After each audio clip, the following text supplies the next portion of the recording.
Hey guys, চলো বাড়িতে কিভাবে মিষ্টি দই করতে হয় সেটা এবার যে দেখে নিই।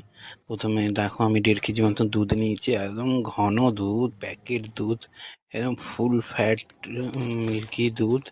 এই দেখো, ফুটিয়ে নিয়ে তারপরে গুঁড়ো দুধ দিয়ে দিয়েছি 2 প্যাকেট 10 টাকার দামে, যাতে আরো মোটা হয় দইটা, একদম থকথকে হবে গাইস দইটা। দেখো কি বলবো, এই দেখো ডাল ঘোটা নিয়েছি, যেটা ডাল মানে নরম করে পিষে ডাল ঘোটান এটাকে বলে। ডাল করে যারা, আগে করতো, এখন উঠে গেছে প্রায়শ, কিছু কিছু বাড়ির লোকে আছে।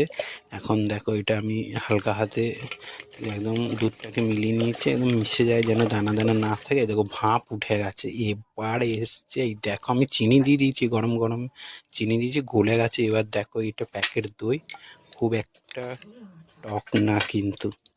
1 বাটি নিয়েছি, একদম একদম জমে যাবে গাইস। কি বলবো, এই দই যে খাবে বারবার খেতে ইচ্ছে করবে, এই খুব সুস্বাদু হয়।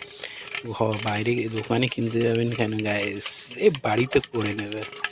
এত সুন্দর দই যে একবার খাবে বারবার খেতে ইচ্ছে করবে। একদম খুব ঘাঁটি নিয়েছি একবারে। এই দেখো আমার বডিগার্ড বসে আছে, ও আমার সবসময় থাকবে।